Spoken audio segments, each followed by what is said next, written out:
Hi, this is Chef Terry and welcome to my new YouTube channel!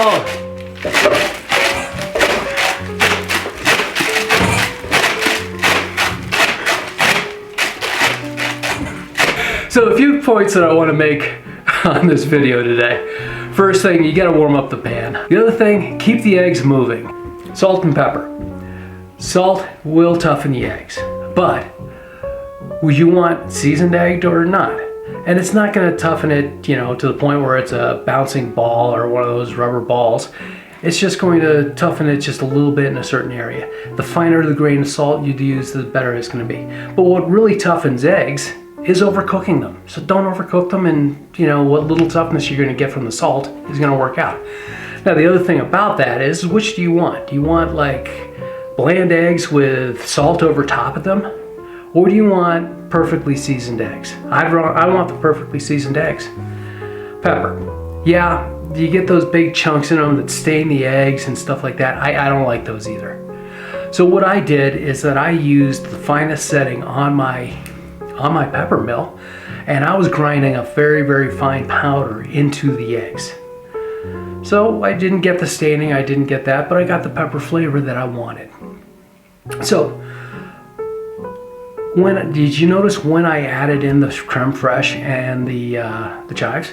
You could have added them in the beginning, but what I wanted is, one, I didn't want the Creme Fraiche to become one with the eggs. I wanted to be able to taste the Creme Fraiche, and I wanted to be able to taste the eggs, and then I wanted to be able to taste the combination of both.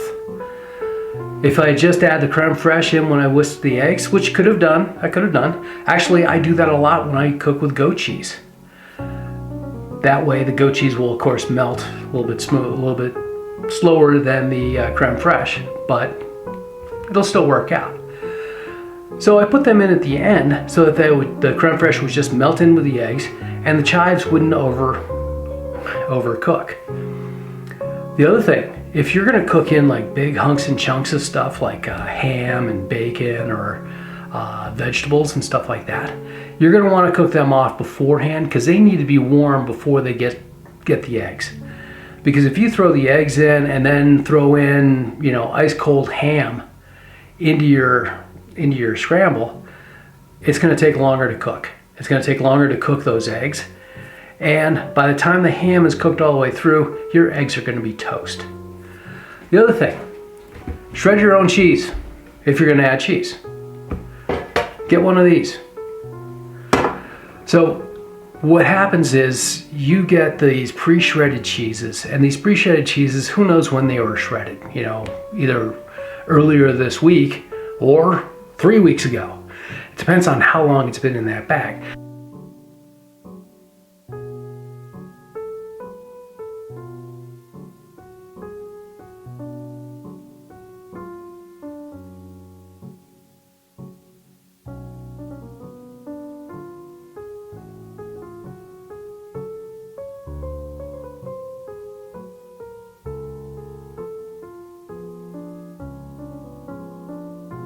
It will take longer to melt that cheese, and the cheese won't melt quite right.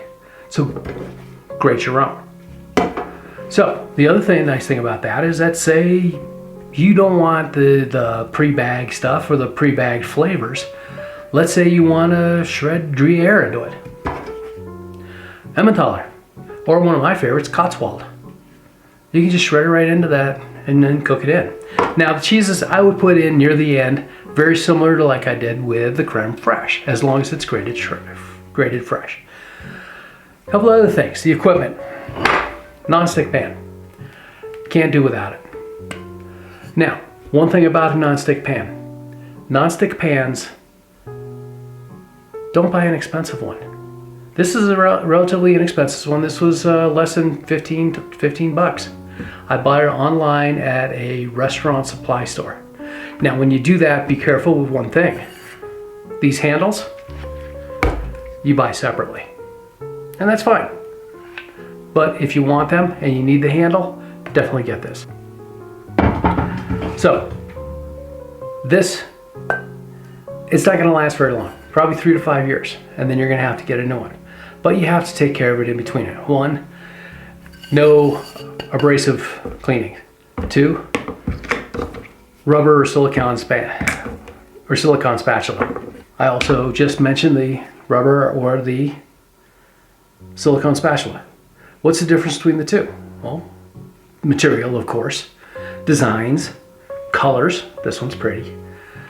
As compared to this one thing about this, and this is kind of the detraction of it, is that over time, this edge starts to chip and crack and stuff like that.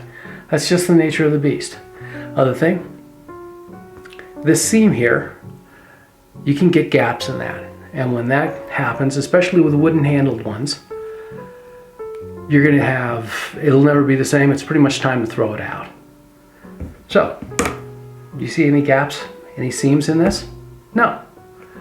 That's what makes this one the best. Other than that, you know, have fun with this. Think about whatever you want to throw in this scramble. It's easy, it's simple, and it's fairly quick to make. And you can do it when you're half asleep. So, this is Chef Terry. If you like this video, please subscribe, please like, please ring that bell on the bottom. Just go ahead and hit all those buttons down at the bottom, except for the dislike. Don't hit the dislike. Thank you again. See you next time. Well, I won't see you. I'll see the camera. You'll see me.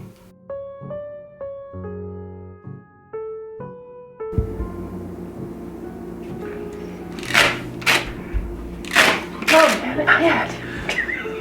You used your camera. Not yet.